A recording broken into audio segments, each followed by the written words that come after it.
What's up everybody? So today we'll do a quick video on how to upgrade or improve this basic sim rig. I've been using this for a few months now and I've noticed that there's a lot of flex in the original rig here. So I basically want to add some supports and make this a lot more sturdy. That way it can be a little bit better for the torque that comes through the steering wheel and just overall usability. This is the downfall when you buy a cheaper rig. But to get started and see if you're fully committed and whatever, before you go ahead and spend $2,000 on just the frame for a rig, this is a decent way to improve it. I've got some supplies that I bought to basically just run some tubing from the top here down to here, and I'm going to extend this platform so I can actually put speakers and whatnot to make it overall better. So what I'm going to do now is I'm going to take this thing apart and then we'll bring it into the shop. I'll take the seat off as well, and then we'll start welding and cutting. Alright, so we're in the shop. I have this thick piece of steel that I want to use on this piece here to extend it a little bit so I can have some space for the speakers to sit properly. And then this is a computer desk monitor stand that I got that I've fitted to the rig, but I want to weld it. I want to basically cut it off and weld it directly to the rig itself to keep it from moving and jostling.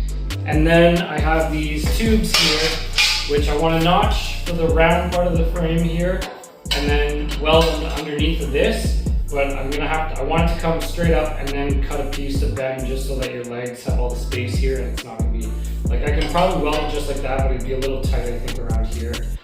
You'd have less movement. So we'll go ahead and start with the welding this just because it's the easiest part, and then we'll go on to the next parts.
Alright, so we're back inside. I'm done with the rig. I'll give you guys a quick tour of what it looks like.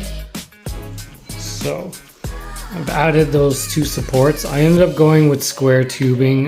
It was just easier to manage cutting the angles and getting it to work properly. I still had to moon cut the bottoms to fit around the round tubing of the original frame. But then I added this steel here to make it longer, and that way I have a shelf for the speakers.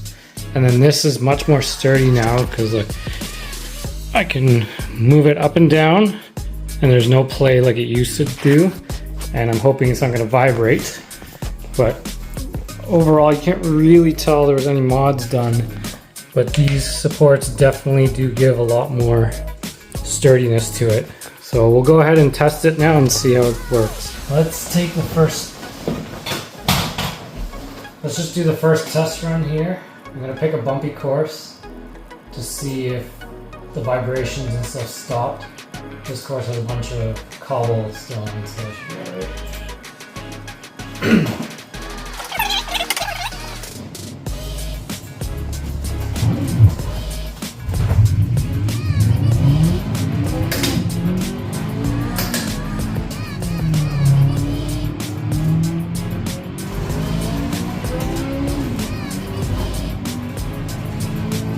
Definitely drives a lot better.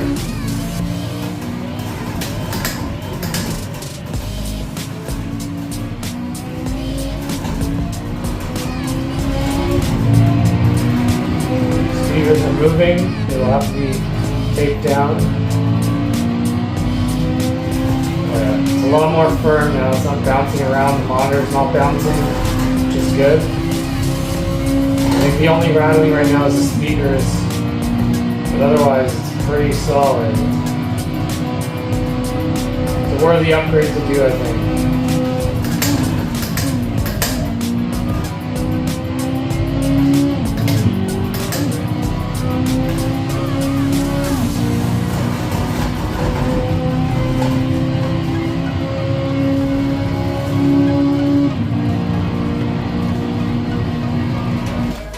Hopefully you guys can figure out your own method if you have a cheap rig like this one and do a couple minor upgrades to just extend your life or use out of it before you go and spend big bucks on another one or a professional grade one.